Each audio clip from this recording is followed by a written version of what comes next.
On the last episode of Dice Funk. The last time I was in the ocean, blood did a bad thing. And then lets the arrow fly towards the ship, and that's a 14, and hopefully break the vial against it. In the distance, as you leave the blunderbuss behind, these jets of noxious fluid which tear it apart from the inside, killing everybody on board before it collapses into the ocean. He uses a reaction to cast Shield, making him invulnerable to magic missile. All right, Drop and Lavinia go down in a hail of magic missiles. Where do you want to take your mortal wound there, Lavinia? Any preferences? All in my torso. Let's go big. Let's go head. Carry the jar over to the ship and drop it. Just finish it. The monster will be here for you soon. I'm not going to dignify you with that death, Captain. While Joan's talking to Drop, I'm casting Detect Thoughts on Joan.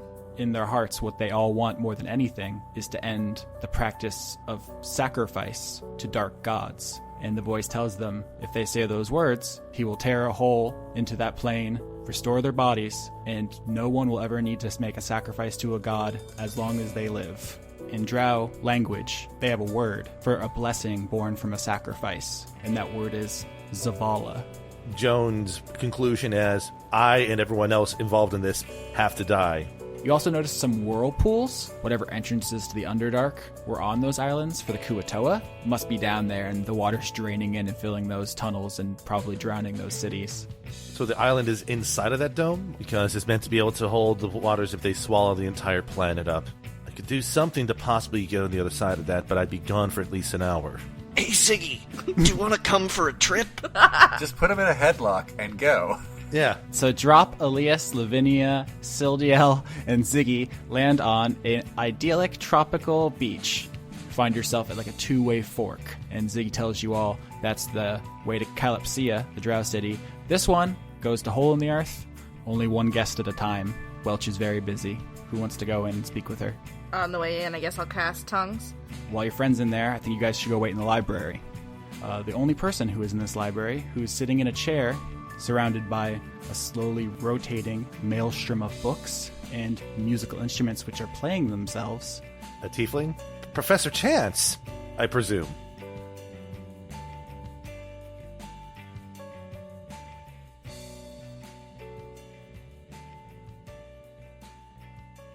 My waveforms are staring at me judgmentally. Austin, what do I do? Their entrances to your east and west. You have a torch. It's dark. What do you do? I eat the torch. You win! Good references. Good references always win. I'm in roll 20. I have everything ready, so I'm ready to be not dead anymore. That's my plan. That's weird, because the last episode I said you had to get fixed by the end, or you were dead. I thought you said we just had to get there. I feel like it was something like that. But I mean, Yeah. If you wanna like Shyamalan this and be like, you were dead the whole time, then I'll be okay with that. Just, make it good. It's funny you say it. No, I'm kidding. We'll see what happens. Where do you guys want to start? Drop, Alias, and Sildiel are in the library. Vinny and Ziggy are in Welch the Blues workshop, and everybody else is on the boat. I would propose starting with Vinny, just because I think people want to see the is Violet gonna die plot thread resolve out. Gotta give the people what they want. All right, Yeah. So Welch the Blue, you gather what her name comes from. She's wearing the kind of wizard robe you saw Ziggy wear in the first couple episodes before he changed outfits, except it has a blue cape on the back, like a shimmery blue cape with stars on it, like a night sky. Full length cape or like kind of short? Like a capelet. A capelet, so it doesn't get caught in any of her machines. Aww. Which you see she's running from machine to machine, fixing them, turning dials, twisting knobs, looking at gauges. She has a huge socket wrench in her hands, almost like a wizard's cane. It's like taller than she is, and she's like reaching up and spinning things with it. Occasionally she stops, opens a hatch and points it into the hatch and shoots lightning out of the end of it. It's definitely her wizard staff, but it's also just a tool because she is some sort of technology wizard? You don't know anything about what she is. You're just observing her. And Ziggy leans over to you, Lavinia. You both have tongues activated so everyone can talk in this scene. Mm-hmm. And he says he sent her a message, a telepathic message, and she said she'd be right there in a minute. And Ziggy explains to you some context and some culture while you wait for her as she fiddles with her machines. Tell me about those frogs. Yeah, so here's what you need to know about Hole in the Earth as a city and as a culture. It was a pretty simple place for a long time. The Bullywugs are not, they don't have a great history of art or culture necessarily. They're a meritocracy, which is whoever is most capable to lead does so. And there really isn't much argument or any formal processes. He tells you for a long time the person who was in charge. He says their name and it's a ribbit, so you don't understand. But then the magic translates it literally as the Crusher. And he says that's the guy who's out there guarding the door now. For a long time, the Crusher led Hole in the Earth. But then one day, Welch the Blue showed up with all her magics and that she just became the new leader because everyone recognized she was the most qualified. And that's just kind of the way they do things. They're very pragmatic. And so she brought them magic. She taught it to them, those who had an aptitude for it. And she's also used it to build these machines, which purify water. They help in agriculture. They help in sickness. They basically have automated many processes that otherwise they would have went without before. And so they're all like wildly indebted to her. She's very popular. Do you have any other specific questions? That's kind of what he tells you. I mean, it all sounds good. Sounds nice and comprehensive. Yep, that's all the things that Austin thinks are important, but I can always make up new stuff if you want it. Cool. Do you think she'll actually be able to help, though? If it benefits her or the village, then yeah. Do you have your doubts? Well, I just don't know what she's gonna want. I mean, just helping Violet for the sake of helping Violet, is it do anything for her personally? You gotta sell it. No, she probably will not help Violet for the sake of helping Violet. And he's upfront about that with you. And I think also Alono is upfront about that with you. And also I think you guys met Ziggy when he was trying to enslave one of you. Yeah. So I don't think it comes as any surprise that the Bullywugs don't mind getting their hands dirty. They're not good in the same way that, say, gnomes are good. And once again, we're talking about morality in the D&D sense, which means if they drop dead right now, where do they go? That's all that morality means to D&D creatures. And Bullywugs are evil in that sense. Aww. Not in a socio-political sense, but what is she doing? He says, I can shoot fire and I can shoot ice and I can shoot lightning, but I don't know how to do anything with those machines. So it's all gnome to me. Okay. It's very good. I'm ready for this frog. All right. I don't think you're ready for this froggy. Oh my god. So when you're done getting exposition, Welch finishes up what she's doing and then hops over to you guys. She has her, wizard cloak, her little capelet, and she's also wearing like big goggles, Aww. protective eyewear. And she starts talking. It's once again translated by tongues, and she says, "Welcome, Ribbit name. Who's your friend?" And Ziggy introduces you, and I assume you guys explain why you're here. Mm-hmm. Is there anything you want to be more specific about with her? It's a lot of pressure. Yeah, it is. It's a highly pressurized situation you're in. Okay. What was that sound? What just happened? I make a lot of sounds. You do. Okay? Leave me alone. I guess just gonna be like, ask her, one, does she think she can fix her? And two, if she'll be the same? Well, I'd have to take a look at her first. Can you come look at her with us now? Sure, I guess. Yeah, she's on the boat because she's really heavy because she's a horse. That checks out. That clears. That logic works. Yeah, she runs the math of that. She pulls an abacus out and goes, horse, weight, heavy. Yeah, that's cool. I get it. And she offers you an elbow, like she holds out her arm as if like leading a blind person. I'm gonna take it. And suddenly there's a large rectangle of light in front of you, and she steps through it, pulling you with her. All of a sudden you're in the tunnels that you came through to get down to a hole in the earth. And she says, couple more, and another rectangle opens up, and she walks through that one, and then you guys are out on the beach. And then she does it one more time, using the same spell over and over to teleport you guys to the maximum range of this teleportation spell, which is Dimension Door. I was going to say. I was about to ask. But you do notice, I think, like on the second teleport, that Ziggy is not with you. She offered her elbow out to you, and then you went with her in your haste. But Ziggy was not asked to come along, nor requested to do so. So you're with her on your own. And this last teleportation spell drops you into the crow's nest of the Violet One. And she says, Oops, overshot it a little bit. That's okay. We can get down from here. Yeah, I mean, you have to admit, pretty close for not knowing exactly where you parked your ship. I mean, I can't do that, like, at all, so, I mean, I'm impressed with any of it. All right, so let's go down, and you guys start descending the mast, crawling down. She is helping you. She has her big wrench with her, so if you fall, you can grab onto that. I think that would be like some fun physical comedy you guys could do. But on your way down, you hear some sounds below you, and I don't think they're good sounds. I think they're crying. Uh-oh. What's going on down there?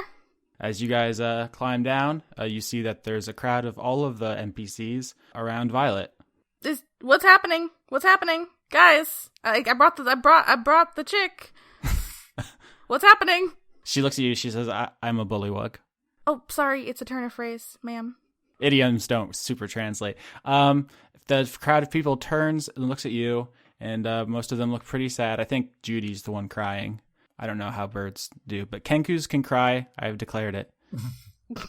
Well, they surely can. I mean, that is canon. So it is written. It is now. And they turn and look at you, and Kay just shakes his head. No, what do you mean no? That's not okay. Are we there yet? Are we down? Yeah, you've been down. Oh, I thought I was still climbing down. Is Violet dead? Tell me now. Violet Skittles Unicorn is dead on the deck of the Violet One. Oh. Wait, but you made Leon do a level 5 character sheet. Welch the Blue walks over, pokes the dead unicorn with her wrench, and says, well, this is going to cost you. What's it going to cost me? She says, normally, there's only 2 ways to bring back the recently deceased.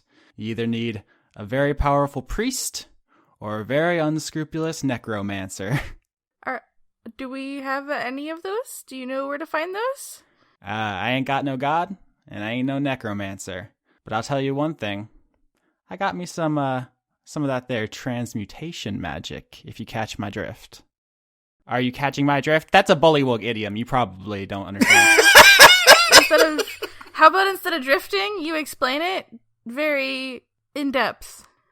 So there's a spell that isn't blasphemous necromancy, and that isn't earth-shakingly powerful god cleric magic.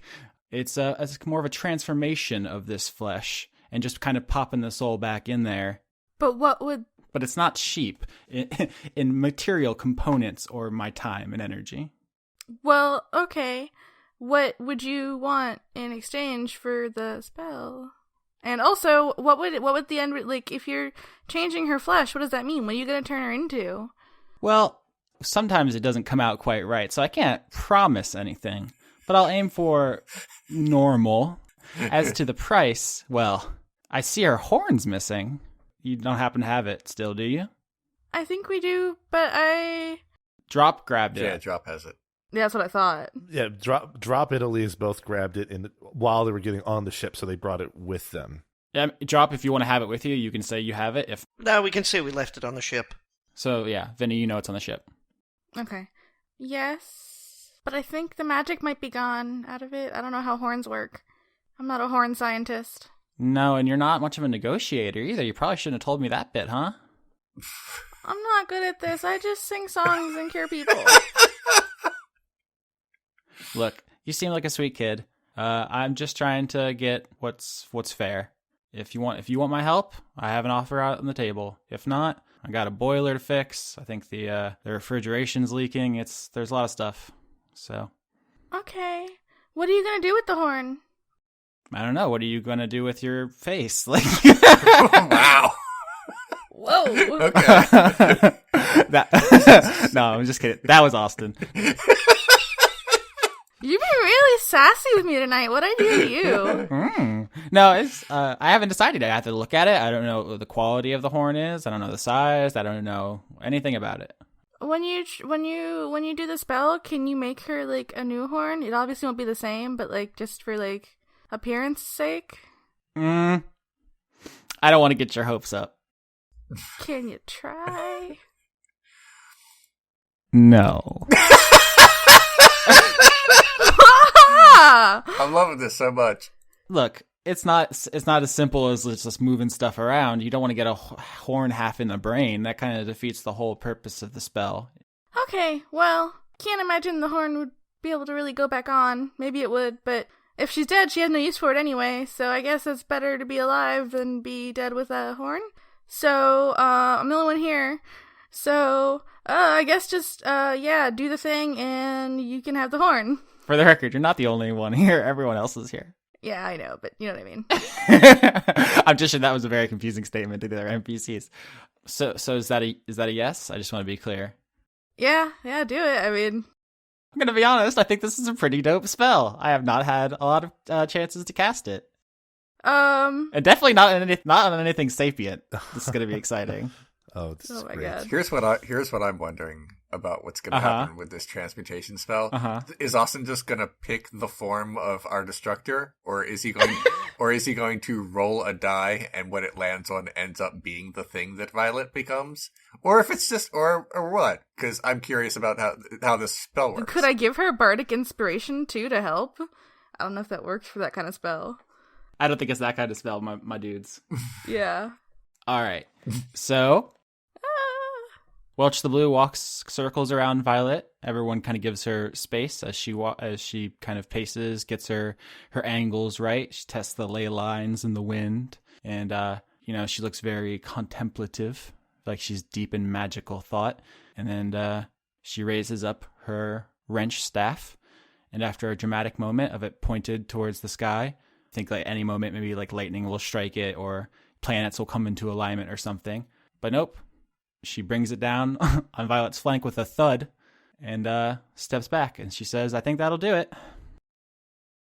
Did it do it? Is there anything happening with Violet? She says, sometimes it takes and then all of a sudden from the spot where she was hit, light begins to radiate out, consuming Violet, washing over her until she is a a horse-shaped light. Light-shaped horse. All right. Light-shaped horse. Yeah, take that one, physics. It's the best kind. Come on. Beat that particle physics. Mm-hmm. The light is a wave, it is a particle, and it's a horse. But once you have this light Violet, you see it shining before you, it starts to change shape, to stretch and squash and squish and squelch around until it is an entirely new form. 2 arms, 2 legs, head, torso. Oh my god. Is she a human? Did you turn Violet into a human? Did you Little Mermaid this shit? Did you last unicorn me? And the light fades away, and laying on the deck of the Violet One in a puddle of her own blood is a pale human woman, naked as the day she was born, with a wild tangle of rainbow-colored hair. Okay. Is she, like, breathing? Not only is she breathing, but her eyes fly open, and she says, I'm back, baby. And with her new leg, she sort of kips up like Shawn Michaels and looks around and doesn't know what's going on and doesn't know how to walk and then falls flat on her face. I think this Violet Yep. is like 6-7 feet tall. Cool. Because I think we just moved around the horse meat. And I think she's probably built like Schwarzenegger or something. Okay. She's a barbarian. She's Amazonian. Yeah. We can work on my human stats later, but right now she's mostly falling. No, you have the same stats as you did when you were unicorn, except that you don't have a natural weapon, you can't charge, and your speed is going to drop. Oh, that was my best one. Although you do get extra speed for being a barbarian, so you're not as slow as a normal human. What is my speed now, just so I can type this in? So human speed is 30, and then you get plus your barbarian, which I believe is 10. Yes, I'm 40. That's still fast. I'm naturally 40 at level 5 too. Yeah. So now you're as fast as drop. Although it's going to take some getting used to your legs. Yep. I'm going to hug her. Okay. That seems like a good thing to do. Violet, you're alive and a person. I've always been a person. What's no, a human. What's with all of this not fur and stuff? And what is all of this stuff on me? So you died, right? Why am I squishier?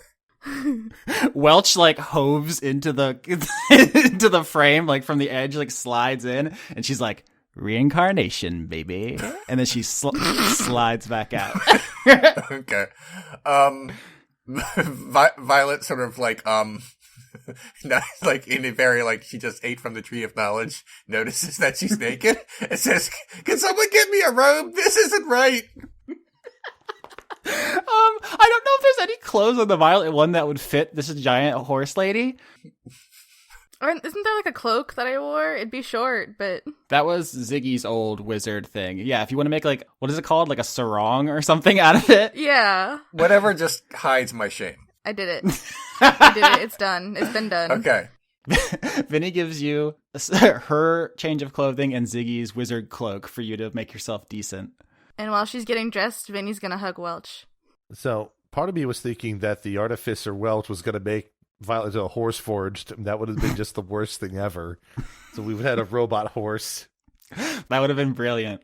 But I think what you guys are seeing is basically the advancement of technology through D&D times. Like this campaign started with airships and now like actual machines. So I don't think we're quite in Warforged territory yet, which are D&D robots. Yeah. Modron obviously are like creatures. They're like living. So they're not, they're like, they're metal, but they're not robots as we think of them. Anyway, Welch, as you hugs her, she says, "I understand that this is a human form of affection. I return your affection, I think. You're new to me." Thank you! I mean, you got paid, but it's still pretty cool, so thanks. Oh, yeah. Give me that horn, though. Gotta stack that horn. I thought it already done. I gave it to her already, I thought, beforehand. Does Violet see the horn? Unless Vinny wants to slip it. Well, actually, before I give it to her, I'm gonna be like, "Violet, listen. Yo. I hope you're not mad at me. No, don't know me. Don't know me if you don't bro me." Isaac pops his collar. He unpops it and then repops it. But you were dead. So, in order to make you not dead, I had to trade your horn. I'm really sorry, but you were gonna be dead anyway, so... Well, what's gonna happen to the horn? I asked her, and she said she wasn't sure yet. Lawn darts? I mean, seriously? I mean, once I see it, I'll have a better idea. I didn't realize this was going to be so important to you. I mean, I could just, put it in a case and put it on my mantle, or... I want it back on my head, but I get this weird feeling that that's just not an option anymore. You're a human now, Violet. I mean, from what I heard of your friends, they could have got you here fast enough to save you, but apparently they got caught up in some stuff. Yeah, you missed it, Violet. I got missiled in the chest. Violet sort of shoots everyone a look, and then she's like, "Okay, well, I mean, what do I use to stab people now, is all I'm saying." We'll get you a really nice sword that looks like a horn. Okay, well, this is a lot to process. I know, but I kind of already told her she could have it, so... Yeah. I'm gonna give it to her. All right, so Vinny goes down below deck, gets the horn, brings it up to Welch, who looks it over, and she says, "That's a really gnarly crack you've got here. You guys were really rough with that corn, huh?" I mean, the corn was rough with itself. Oh man! Speaking of rough, I do want to point out we kind of rushed through it last episode, but the devastating wounds Lavinia and Drop suffered have some longer term consequences. Vinny, your armor was shredded and it's pretty brittle now. I think probably Alias tried to mend it, but it's still not quite the same. So you're gonna take a 1 AC penalty. Okay. So drop that stat down and drop your whole face region is hella sore, although you were saved from being permanently disfigured. But I think talking is going to hurt, so you're going to take a charisma penalty, disadvantage on charisma checks for the foreseeable future until that swelling goes down. Okay. So that's where that is. Everyone's on the boat, and Welch says, "Well, I blew all of my spell slots getting us here and healing your friend. Well, moving your friend's meat around. So we're going to probably spend the night on this boat, huh? Unless you have a way to get us back to Hole in the Earth." Well, couldn't we just boat back, and then you could lead us the way again? Boat back? You're on the outside of the spiderweb ball thing. Oh, that's right. And the people who can face step are all on the inside. That is a good point. I like that both Lauren and Lavinia forgot where they were. Wait, where am I? On the boat. Am I? Alright. I just want to double check that. Oh, dear.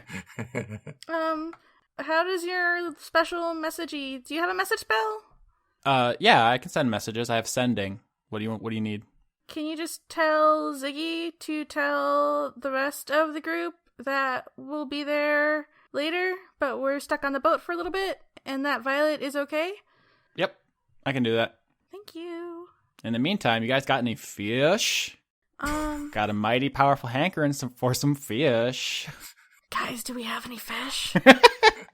Let's cut scenes now to Alias, Drop, and Sildiel in the library. Above them, sitting at a pretty ornate chair, is a tiefling, a purple skin species with some horn action. They usually have tails. You don't see this one's. Maybe it's like, in a pocket or something. You don't know how its pants work. I'm going off of the just wonderful fan art done by Cosmignon. I think I want to say the Tumblr Twitter name of this person is. Yeah. It's Professor Chance, and he's reading a book. He's surrounded by a slowly rotating maelstrom of books and violins, which are trying to drown out the machine noise as he does some research. Mm-hmm. And you guys are down below him. Alias just sort of like walks up a bit closer and kind of tries to wave up at Professor Chance and sort of get his attention. Professor Chance, down here, please. He finishes the paragraph he's on, looks over his book, spots you, and then waves his hands, and the instruments stop playing, and the chair slowly lowers down to you. The books are still floating around. You think that's kind of a permanent spell that he's just cast on them. Mm-hmm. But then he floats his chair down, drops it lightly onto the floor, and looks at you, and he says, some non-frogs. How can I help you? So, you must remember who I am. I mean... See a lot of elves. Elves are, not to, between you and me, they're kind of college boys, if you will. See my share of elves. Yes, however, remember, I'm not simply an elf. At least sort of points at the vacant eyes that he has, the pupilless sort of things.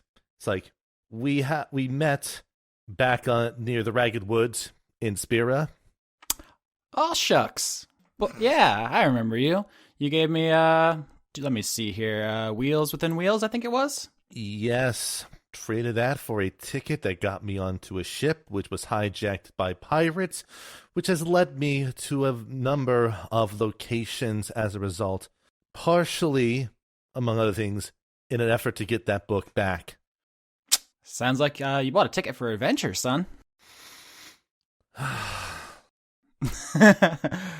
Alias sort of shifts the conversation a bit.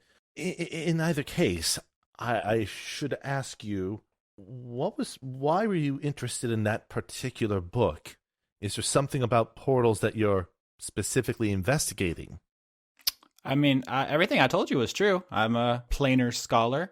I study portals and planar magic for the University of Kaldu. I came here because there was a lot of portal energy. Yes. And just been investigating the heck out of it. And Wheels Within Wheels is one of a number of books with some really interesting stuff hidden in it.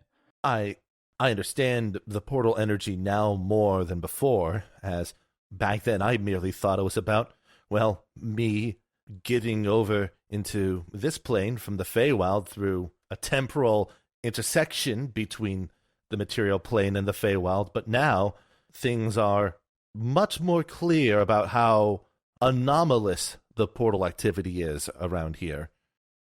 Yeah, stuff's real hecked up. Who are your friends? You got a handsome guy here and a quite enchanting lady, and you haven't introduced them.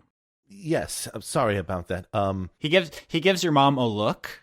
Like, does he wiggle his eyebrows? Yeah.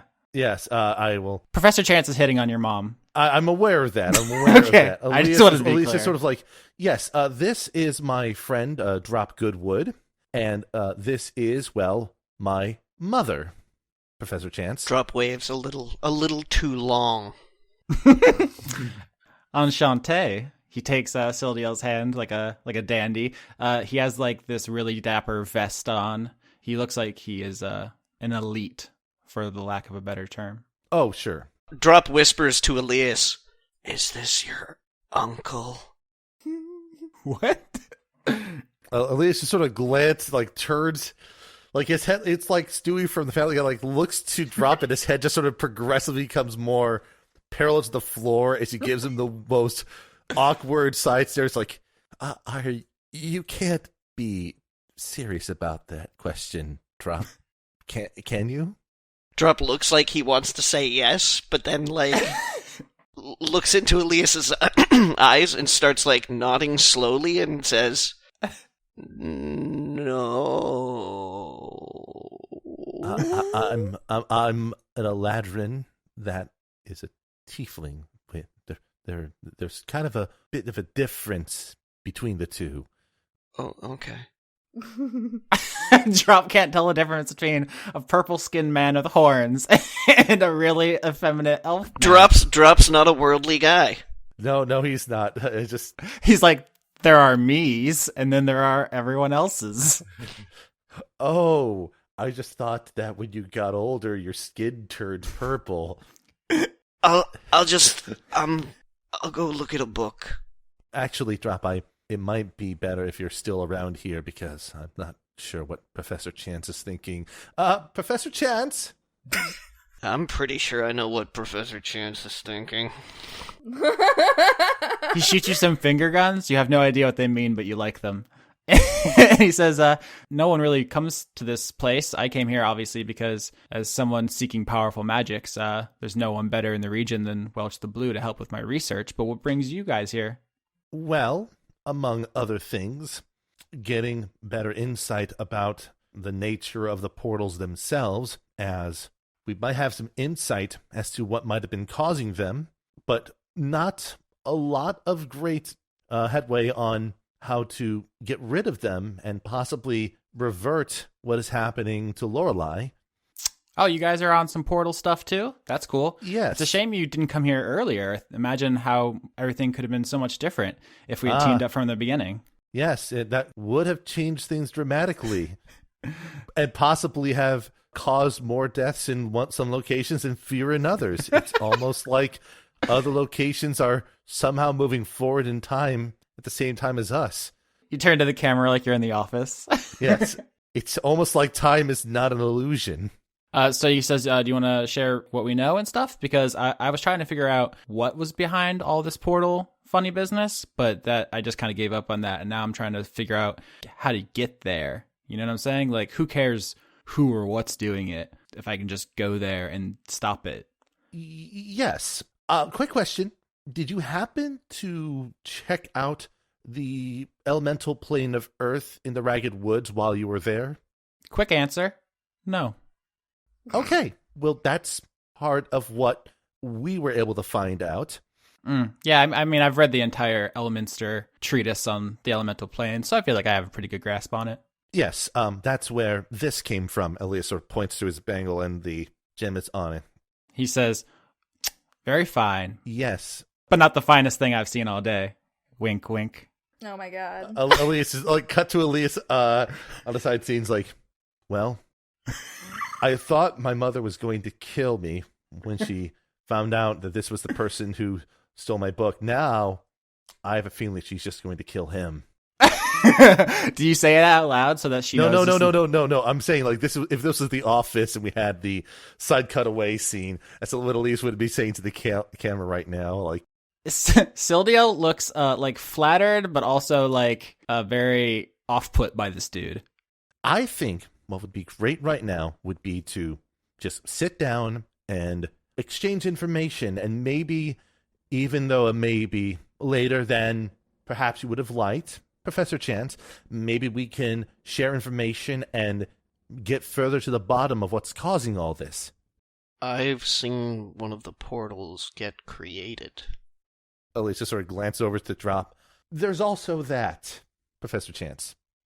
Sounds good. So if you guys just want to exchange exposition here, we can do that. Yeah. All right. So you guys tell him about Zavala and the portals. Drop tells him about the Temple of Primus. And I don't think there's anything you want to leave out necessarily, but I do want to point out the one thing that can't be talked about is Drop's backstory. Yeah. That can't be talked about. I'm aware of that. Yeah. All right. And he tells you that he's been studying the portals and using the writing in various books that he's collected to kind of triangulate when the next big rift is going to open up, the one that naturally occurs, like Alias came through. So he's been kind of keeping an eye on that on the off chance that he can't figure this out, because then he's going to escape. So that's one of the things that has been occupying his time. And the other is he's been trying to trace all of the portal energy back to a source, because when they're created, there's kind of like a ballistic trail from where whatever's tearing the portals comes from. And if he can triangulate that, he can maybe go to the source. But he says he needs more energy to conduct those experiments, and that's what he was hoping Welch could help with, because her machines generate a lot of energy. There's a lot of boring math involved, but it's a possibility that even if he doesn't know everything about it, maybe he can just go there and kick its ass. Alias pulls out one of his old maps from the Feywild that he's been sort of revising since he's been here. Mm-hmm. And is there ability for him and Professor Chance to plot out the locations of the different portals that have been made so far in Lorelei?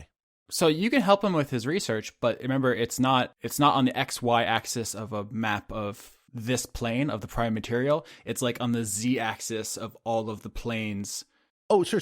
I'm talking about the specific portals that we know are in the material plane, have an intersection in the material plane itself. Yeah, do you want me to reiterate? He doesn't know about any that you don't. You guys have been pretty thorough. There's some you could have missed. I'm just right. Then in that case, I'm just sort of recalling for myself. We have the one in the Ragged Woods. That's the Earth one. There's the one to Hell that is in the Tiger Mountains. Mm-hmm. So we have I'm trying to think of the other ones that we have seen. There's the one in the Temple of Primus that goes to the Abyss, and there's the one in Spira that goes to the Beastlands. Right. And there was one that went to the negative energy plane, but it has since closed. Right. Do we know about that one, or is that the one that involves Drop's backstory that we can't talk about? Alona told Vinny some about it. So you know that one existed, it saturated Drop, and then it closed. And I think you're going to be able to put some stuff together that whoever opened it is dead, and that's what closed it. But you don't know the specifics of the deal with Drop's father. It'd be somewhere on the Tiger Mountain Island, though, or... Yeah, underwater at the foot of the mountain, yeah. Okay, so Elisa sort of plots those out on there, and it's just sort of like trying to not necessarily Sherlock his way through the situation, but sort of tracing ways to connect the portals into different geometric shapes, kind of like basically trying to just spend some time mulling over it in his head a little bit while talking with Professor Chance about some more details. I would say it is possible that all of these portals are indeed coming from the same entity. It's not a guarantee, but it just seems that these particular rifts in the material plane are tied to these Geas, as it were.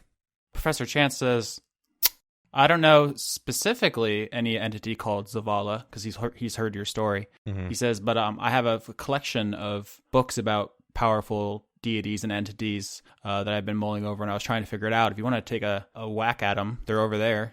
Oh, certainly. Thank you. At this point, Ziggy hops in and delivers the message, I think to Drop, because he's just sitting quietly. He tells you that Lavinia and Violet are okay, and they're going to spend the night on the Violet one, and then they're going to meet you in the morning. Drop gives the double thumbs up and looks visibly relieved that he doesn't have to go to Unicornucopia to bury anybody. Ziggy, you can't really read Bullywug facial expressions super well, but you think he is also relieved to deliver this news. He seems like happy in a identifiable way that you've never seen before. Let's see here. The collection of books he points you to, but they're basically, it's like an encyclopedia set of fiendish codexes. There's some for devils and archdevils, which are the lawful evil entities, gods, and stuff. Mm-hmm. And then there's a set for demons, which are the chaotic evil entities. And there's also includes demon lords, which, sometimes are gods. Like Lolth is both a demon lord and a god. It's confusing. You don't really need to worry about it. Mm-hmm. And then there's Yugoloths, which are the neutral evil. And then there's some other miscellaneous books, if you want to look through those that don't fit into those three categories. Now, this is why, which is the best one to start with, given what... I'm trying to think of this. The only other detail about this that I'm not sure if Elias knows or not is, has there been anything that's been revealed with regards to like a contract that has to be brokered in order before these things are opened up? I think that has been established to him. Well, Drop must have described by now his first encounter in the Ragged Woods. or Johnny rather, Johnny's been very careful to speak around these things, saying like, what if I was hearing voices, or like, what would you think about? Okay, all right. So Drop will pipe in here and say, I think there are definitely some rules involved. And rules are the domain of devils, the lawful evil, but also Ilona said that the thing creating the portals is not evil. The thing in the ocean is evil, right? But the thing creating the portals is not. And you guys don't know this yet, but the voice also told Violet it wasn't evil. Right. That's the metagaming side of me. It's like, okay, you have Ilona to go off of, so it's not like unfair for you to make that assumption as well. Mm-hmm. Right. So like, so that fourth book is for things that are not strictly evil, right? So there's a big set of encyclopedias for the lawful, chaotic, and neutral evils, and then there's like a pile of like 3 rando books that are like dusty and like half moth-eaten, and it looks like he didn't even bother with those. Alias is going to use a combination of cantrips to just over-finesse this shit. He's going to use a mage hand to sort of pick up and toss the 3 books over his way, and then prestidigitation to clean them off, so he can dust them with a sweep of his hand, while Joe hops from shoulder to shoulder looking at the books with him. Yeah. Drop crosses his arms and mutters to himself, I can read pretty fast. So yeah, I don't want to spend a million hours on this book scene, but if you want to look through the non-evil books, then I'll give you what you get. Drop, do you want to do any books? Yeah. I'm looking for, I guess I'm looking for, like, very specifically lawful stuff. Mm-hmm. You're gonna look through the devil's stack. I want to look for like rules, because the rule thing sticks out to Drop, because that's a personal experience that he kind of has. So yeah. Is it possible to use like investigation or something along that line to kind of help through this process? No, because I'm not gonna bother making up a bunch of fake stuff. I'm just gonna give you the best stuff. You just get the best stuff, Skitch. Yeah. I was gonna say, like, yeah, because I have that +9 in investigation. I'm hankering to. Yeah. I mean, you can roll, but all it's going to do is lower what you find, because I'm just going to give it all to you up front if you don't roll. That's completely fine. So. All right. So Drop, you think contracts, rules, laws, devils, definitely. And you pick it up and you look through this fiendish codex. You find out devils are from hell, which is the portal in the Tiger Mountains. So that seems like a pretty good start. Yeah. You find that their kind of evil is not brute force. They like to seduce and trick and corrupt people. You remember when you guys went to the edge of the pit, and I think Violet, at least, definitely heard voices calling to her. And like all that checks out. Like something was trying to tempt her to maybe like jump inside to see what was down there and fall into hell. Yeah, that all sounds pretty true, because I just read it in a book. You also know if it was like the abyss where demons are, they probably would have just flowed out and killed you all. Right. And it's also probably why Sheathane is like chilling outside, because if they were demons, she would just be fighting them 24/7. But with devils, it's a battle of wills where they're going to be constantly whispering and offering and cajoling, and she just has to hold out with her inner strength. And so that's basically the punishment she's inflicting on herself for having been weak and for giving in and making the deal with Zavala. But you don't get the sense that Zavala is a devil. One reason is that's been super upfront about everything. Devils are often like much more tricky, whereas Zavala seems to like lay everything out. And also it has never asked for anyone's soul. And that's Devil's ultimate goal, is to corrupt you, so to give you something and then get your soul. Because the more souls you get, the better your station is in hell. Like hell is an entire bureaucracy. It's all about title and station and power and rank. Yeah, it's a soul economy. It is 100% a soul economy, where you want to be the devil with the most souls, so you have the most authority and the most power. That's all that matters to them. And whatever Zavala is doing doesn't seem to have like an end goal. It's just you don't understand the method of it, and it just does not seem devil to you. Well, I just wasted the last 3 minutes. All right. So Alias looks through. There's a couple of these just old books. He cleans them up the best they can. Most of them look useless. Most of them look dumb. Richard Scarry's tiny town of weird ancient demons. It's like Sean Cronenfeld's Guide to Flumps. Flumps? Oh, jeez. Yeah, and you're like, the Flumps couldn't hurt anybody. They're just... What the heck is this? Dungeons & Dragons 4th edition. Oh, no one wants to read that. Take that. Take that, my favorite game. Wait, moving on. Yeah, there's like a 50 Shades of Grey in there. You just throw that aside. Oh my god. The one book that catches your eye and you think is probably plot important is a book. The title has been destroyed. The book has been old and wrecked and scratched up, and parts of it are missing. It's like pages are torn out, and you can't see the title anymore. But you can read the author, and the author's name is Jack Robertson. Oh my god. Dun, dun, dun. And you flip through that book, and it tells you that it's from the perspective of a famous hero, warrior, king, scholar, just the most, King Arthur figure. Total baller. Oh God. So this is not the same Jack Robertson that wrote the book Cake Cutting Algorithms.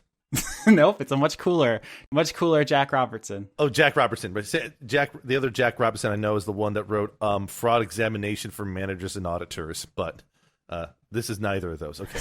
These are all like really deep cut references. And so you read this book, and it tells the story of how back in Jack's time, which was like many eons ago, who knows how long ago, because a lot of it's missing. But a great evil rose up, and he forced it back and saved the world. And he defeated it, and then he dedicated his life to finding out more about it and trying to protect the world from threats like it. And you read more, and what you glean is the world that you know it is this series of wheels. There's the inner planes, the Feywild, the prime material, and the elemental planes. And then there's these outer rings, which are the afterlives, like the abyss, hell, the beastlands. And then there's another wheel outside of this, and it's not aligned in the same way. It's at an angle so that only one spoke of the wheel aligns with this world at a time as it spins. And throughout history, different spokes have aligned with these planes, and things have come over. And it seems like they only have a certain amount of time to menace these planes before they go back. And that what he did was drive back one that threatened the world during his time. And so he dedicates his life to finding out what the other ones are so that he can identify them so that future generations can be safe from them. And the book says very specifically that they're not gods, because gods are just powerful creatures. They could be mortals that were raised up. They can be demons. They can be devils, just powerful, normal things. But these are something else entirely. They're almost like concepts, like platonic ideals. And he says the one he fought, he calls the Hunger. And he identifies a number of other ones that he found through his research of powerful forces that appeared, threatened to destroy everything, the entire multiverse, and then disappeared without a trace, as if the wheel had turned and they had moved on. Backstory related here. Mm-hmm. Does the description of any of these have something that would make sense for what might be either the cause of or related to what happened with the spell plague back in the Feywild, since the Feywild is something that could be intersected by this angled wheel, as it were? So the spell plague is a canon D&D thing, which Sure. I think was caused by Tharizdun. Think so. They modified what specifically caused it, and I think they retconned it formally in 5th edition. So does it matter? No, it doesn't matter. That's D&D stuff, and I think Tharizdun is a god of like madness and destruction or evil or something. Mm-hmm. This is Dice Funk lore. Yeah. Anything in Jack's book about like a sexy Zorro guy? Nope. He says he defeated the Hunger all on his own. That everyone else was stupid cowards, and they fled or were crushed beneath it, and only he had the bravery and strength to rise up. That's bullshit. Yeah, sounds legit. So, is there of the other names? I guess I could either list down what they are, or is there any particular one that jumps out to Elias as he sort of reads over these other entities? The used coroning. You look at the incomplete list because there's a bunch of pages missing, but the entities that are listed and explained in here that he discovered during his lifetime are the Hunger, the Stillness, the Convergence, the Kingship, the Uniformity, and the Sacrifice. There's after the Convergence, what was that? The kinship or kingship? Kingship, as in something of authority or something right. that, something inherent about authority. The Hunger, the Stillness, the Convergence, the Kingship, the Uniformity, mm-hmm. and the Sacrifice. Okay. Yeah. Drop looks over Elias's shoulder Mm-hmm. and kind of like points at the sacrifice one and goes, "That looks relevant." Yeah, and you guys read about the sacrifice. What Jack Robertson was able to glean during his lifetime was that sometime during history, a bunch of people suddenly came into great and inexplicable powers and wealth, and they couldn't tell anyone where they came from, but they all had marks, like parts of their body would be different or missing, and people, got it in their heads that they were sacrificing parts of themselves to some new god. But eventually whatever was doing it disappeared. And so people said, that wasn't a god. Gods wouldn't just disappear for no reason. They have to get worshipped to get power. So it's not a god. And so Jack intuited that it was one of these outside wheel things that was doing it. And that's why he called it the sacrifice, was because the relation from the powers to the body parts. Like Alias just sort of looks at that, mulls over, and then sort of his eyes get a little bit wide, and he mutters, "If that's the case, well, we don't know how much time we have, but we have a finite amount of time to deal with this thing." So something that we don't know is doing something that we don't know. And we have an undefinable amount of time that we don't know to deal with it. Professor Chance says, "If it makes you feel any better, I think we're all going to drown and die before it leaves." So he's like listening to your conversation. He goes, "Does that help? Do you feel better about that now?" No, I think this is a situation that I'm well equipped to deal with, actually. Elias just sort of like spins in his chair, and then uses Mage's hand to sort of hold the book aloft and open on the page regarding the sacrifice, floating it over to Professor Chance. And so you guys share information and read and stuff, and he explains to you that if this is what it is, and Welch the Blue can get him the power he needs, maybe you guys can punch it? Yeah, maybe you guys can go to where it is and kick its ass. Possibly. That's his plan. So we specifically go to this entity's plane while we still have an entrance into it and fight it, or do something to stop it at least. He says that's the best I got. Otherwise, there's going to be a portal to the Feywild that's going to open up pretty soon. I think in like a couple days, maybe a week. The calculations aren't final yet, but if we haven't figured something out, I was just honestly gonna hoof it. Like I don't think that plane's leaking. So no, but given what is said here, it seems that none of the inner planes are really safe, to say the least. At least from these sort of intersections. It's possible. Look, I don't have all the answers. I've been kind of focused on my thing, but I don't know what you guys want to do. Drop kind of blurts out, just haphazardly, "Do you know what the thing in the ocean is?" He says, "Thing? You mean all the monsters?" "All of them?" Oh, shit. I mean, you guys recall at the beginning, literally episode 1, everyone was under the impression that there were multiple monsters in the ocean. Right. Yeah, correct, Professor Chance. I think by all of them, I think you mean the one monster. I'm not a marine biologist, so... Well, let's pretend I am. All right. I'm pretending. I'm in that headspace. So are you gonna pull a golf ball that is clogged in the monster to save its life? Oh, wait, no. It's nothing but references tonight. Yep. Nothing but references. It's one. It's just one. Okay. Well, I don't know what you're asking. Do you want me to do some research? There's other books here. Wait a minute. That thing's not from the material plane, is it? I was thinking not. So where did it come from? Where could it have come from? Is there maybe another plane opening in the ocean itself? Well, the water's gotta come from somewhere. Have we been able to find out anything about if there's any other planes? Do you know any planes that have a lot of water in them? Other than the elemental plane of water? I mean, there's the elemental plane of water. That's definitely one with a lot of water in it. There's the astral sea. The abyss has 666 layers, and a number of them are full of water. That's a lot of water. It's a lot of water. Yes. I guess the answer to your question is yes.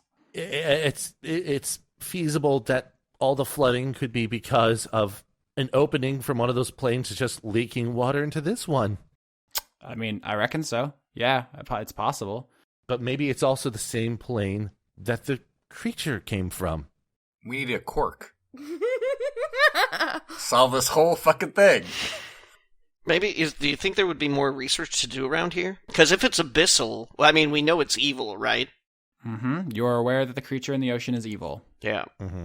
So it's evil, and it's probably not lawful. And it's big. Probably also, I don't know, lives in water. So, Mm-hmm. Austin, I would like to check out the books on non-lawful abyssal bad guys. See if there are any that are like, water dwelling. Yep, anything in the abyss will be chaotic, so you'll want the fiendish codex on demons. That's right. That's exactly what I want. I guess I'll help by looking at the neutral evil entities. Yep. So Sketch, you don't find much. Mm-hmm. Because we also know how it like preys on things. We get like there's vicious spooges that just kind of like. Sure. Okay. Long story short, Alias does not find anything. Yugoloths are super boring, and Austin would never use them. I'm just kidding. I bet someone out there really loves Yugoloths. Drop finds, I think, 3 entries in the chaotic evil reading that strike him as possibly relevant. The first one is an unpronounceable Kuatoa deity, also known as the Sea Mother. Well, goddamn. It's like a giant woman with lobster claw hands and a shrimp's head. This is the deity that people say the Kuatoa created from their kind of gestalt madness. They're not quite a hive mind, but if that helps you to think of it. I seem to recall some of them in the city being like, "Save us, mother." That's one of the deities you find. It's a water deity and an evil one created by insane evil fish. Awesome. You also find an entry on Dagon, who is a demon lord. Some say the most powerful, but also the least ambitious. He's basically a giant eel with tentacles. You might recognize the name Dagon from H.P. Lovecraft. They just took it. 'Cause why not? Yep, public domain. Dagon just chills in his lair of the abyss, the Shadow Sea, and does basically nothing. People come to him sometimes, and sometimes people find themselves there to their misfortune, but he doesn't scheme like Loth or anything. He's just this giant evil sea creature in this giant evil sea. He's possibly the most evil and the most powerful of anything in this entire book. But he really likes to sit down. Yeah. He likes a good chair. He's not ambitious is the thing. But he is also, as you read, worshipped by the Kuatoa. And the last one you find that strikes you as perhaps relevant is Umberlee. Umberlee. Also known as, I think her actual name, and this is going to sound like I made it up, but it's from D&D. I think it's the Sea Bitch. Oh my god. Yeah, you're right about that. Same, though. Yeah, it's the bitch queen of the evil sea. And she is literally like the evil god of the sea. Like sailors pray to the good ones for like a strong wind and a good fishing trip. And a not too salty pork slab. And they pray to Umberlee, which is please don't drown us. Please don't have our ship smashed apart by a storm. Like Umberlee is basically the evil god of drowning at sea. Which makes sense. Like if in episode 1, when I said the seas are rising and it's very bad, if one of you would have said, "Can I roll religion to see what might be drowning everyone?" and then you crit, I would have been like, "Well, there's a god of evil drowning." So that one definitely jumps out to you. Oh. You don't see any reference that the Kuatoa worship her specifically, but it definitely seems in their wheelhouse. And I only bring that up because the other two were explicitly worshipped by the Kuatoa, the Sea Mother, because they created her, and Dagon, who does not care about them at all. God, he does not care about them, but they love him. He's very powerful. And that's an astral plane, astral sea entity, correct? Yeah, Umberlee's the astral plane. Dagon is the abyss. Mm-hmm. Umberlee is from the deep wilds, I believe, which is within the astral sea, I believe. Mm-hmm. It's been changed a lot because of D&D being what it is. Right. Alias is sort of like glancing back and then like sees the stuff, and when a drop lands on Umberlee, sort of like Lisa drops the book he has in his hand and sort of like moves over to sort of like peer over Drop's shoulder with keen interest and just sort of says, "Oh my, that seems pertinent." That's not good news, is it? No, it's not. Especially that part there. He sort of points out how, among other things, Umberlee is worshipped by Krakens, just to give an indication of how powerful Umberlee is. Yeah, to answer Skitch's question, Umberlee is from the Astral Sea, Dagon is from the Abyss, and the Sea Mother is from that plane of water. So they're all different water planes, and they're all different evil water gods. Right. And there's nothing in the reading about, like, the noxious spouts. There's no, like, the preferred way of this god to eat its sacrifice is to spit a bunch of acid on them! There's nothing specifically, but if you had to guess between them, it seems like the Sea Mother isn't very powerful and doesn't really do anything offensive. Fucking lobster shrimp. Yeah, she ain't shit. Umberlee would just drown a bitch. Dagon, though, is like, if you look upon him, you are struck with madness, and his people are like an insane cult. Once again, just literally from H.P. Lovecraft. So if any of them would kill either personally or through minions, would kill things with acid or poison or whatever that stuff is, Dagon seems the closest. Right. There are a lot of things in this universe that just want to kill me. I believe this is in the category of wants to kill everyone drop, to be fair. But I'm part of everyone.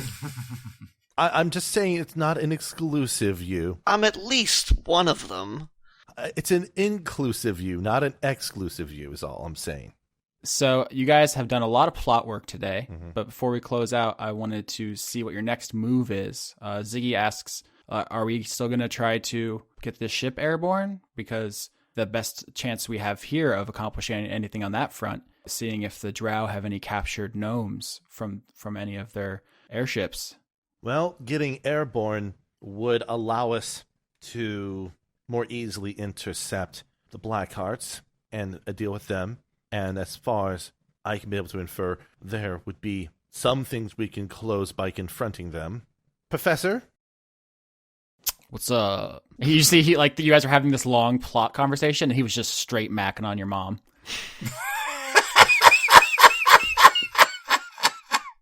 There's at least two things I want to deal with before you try your own methods to save your hide, as it were. You know, I gotta look out for the hide. That's all I got. Firstly, I would like my book back. Yeah, I mean, it's up there somewhere. He says, I don't speak Celestial. I comprehend language, the literal translation, which turns out not to be super helpful. Angels, they're not the clearest bunch. So knock yourself out if you can find it. I should not have much trouble with that. The other thing is, if you would be interested in closing some of these portals as a way to, well, stop everyone from dying here, that would be very appreciated. Drop raises his hand and says, I'm one of everyone. Professor Chan says, I mean, if your theory is correct and the flooding is caused because of something leaking through a portal, I'd be into closing that, but I don't think that solves the Zavala problem. I feel like there's actually two problems that we all are facing. I agree with that, but I think the solution of both of them converges on a single point, much like how you think that the portals, all their energies converge on a single point. I think we might be able to find a way to get to that point if we work together. He's so smart. Does he get that from you? Elise is just sort of like clearly flustered at. You're aware that I have a mother and a father, right, Professor Chance? I didn't think you guys were like sponge stuff. I didn't think you were like budding like a sponge. Yes, that is the case. I just want to make it clear that we're doing fun frog activities back on the boat. Yeah, Violet's like trying to like figure out her stuff and like tell stories that are not gross. You guys are having fish, I think. I think you guys fished for some dinner. Tell me what you're doing. Violet looks over at Vinny and says, Vinny, a lot of weird stuff happened, like between the point that Swift Justice chopped off my horn and I turned into a human. I went into like a bullet time world where everything was slow and didn't move, and there was a voice. What are bullets? Someone yells from behind you. Shut up. Shut up. This is my story. And, and Violet says, there was a voice. It was like old and young and man and woman. It was everything. And it talked the way baby boomers think millennials talk. It was really weird. And then it tried to put me into the gesh, but then I was like, gesh again. Boom. I was stronger than the voice, but then everything went dark. And now I'm like this. Weird, right?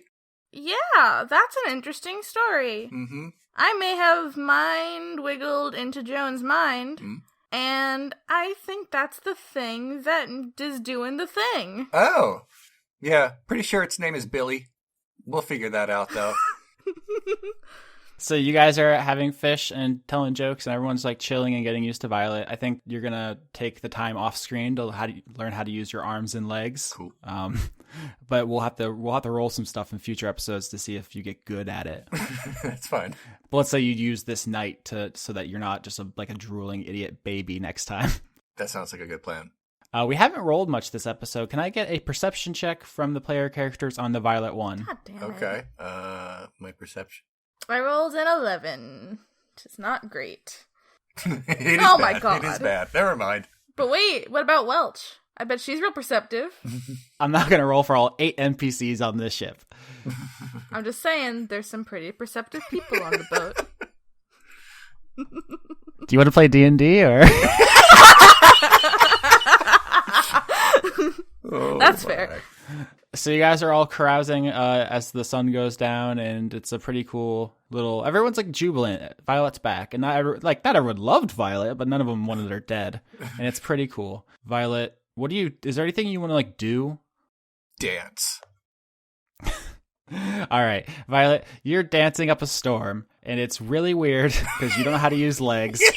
It's the Elaine dance, pretty much. So she's just kind of wiggling around. I feel like I would like to make a performance check to see if I'm actually like inherently good at this. Sure. Thank you. Jeez. Telling me I can't dance. We'll let fate decide whether or not Violet is good at dancing as a human. Uh-huh. And she's just okay. She got the 10. So the thing is, you're a big spectacle. That's the important thing here. It's not the worst anyone's ever seen. It's average for a horse who's become a human. Yeah. But the significance of that perception roll I had you guys make before, in which neither of you did well on, is that while everyone is looking at Violet, because she is such a spectacle, such a novelty, nobody sees the figure climbing up the side of the ship, which reaches over, claps a hand across Vinny's mouth so she cannot scream, and drags her over the side of the ship and into the sea. Can't I, like, strum my lute? It all happens pretty fast, so you can try stuff, but I'm saying you're going over, because that happens and takes you by surprise, because no one was perceptive. Can't you do, like, a strength check to, like, against whatever it is that grabbed her? Oh my gosh. Okay, I'm gonna go ahead and roll strength, which is not good. But there's always an outside chance of a 20, Lauren. You never know. A 5% chance at I it. rolled a 7. Nope. I rolled a 7. Yeah, it's not a 20. Oops, overboard. There's always a chance of a 20, and there's also always a chance of making it worse. Damn it. You try to struggle, and the thing pulling you over the side does not like that, and you feel a sharp pain as you are stabbed. Damn. Take 6 damage as you are stabbed. That could be worse. You feel a shooting pain in your back. One hand is over your mouth, and one apparently has a weapon. Cool. And you were dragged into the sea, and then down. Cool. As what has you starts swimming. Did I get fish kidnapped? Fish napped? I think you're getting fish napped. I set my sail, fly the wind it will take me back to my home, sweet home. Lie on my back, clouds are making way for me. I'm coming home, sweet home. I see your star, you left it burning for me. Mother, I'm here.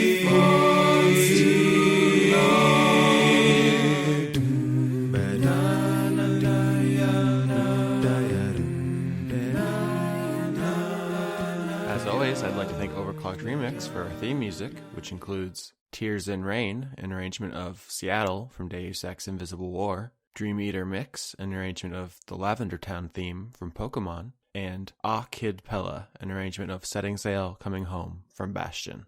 Executive producers for the month of December 2016 are Extellaris, Kirsten Haslinger, Joseph Timbrello, Andrew Grothin, Jade, The Cult of Gorfanax, Allison Ansell, Tarka, Luke Powers, Michael Goodell, Brent, Irving Royale, Brady Warner, Kitty Foe, James Neely, Eugene, Marissa Donaldson, David Page, Melanie Joe, Lana Seawolf, Toby Gleason Stack, Ruby Offer, Matthew Weber, Sarah Hanley, Zenith Will Rule, Melissa Booker, Cameron Abbas, Dylan, Anna Stuhlfarer, Dashon the Rage Monster, Giorgio Renna, Harrison Andrew, Christopher Charlo, Jorit, Viger Arnston, Cody Jackson, King Waza, August Rue, Ingmar Gremmen, and Paul Mullen.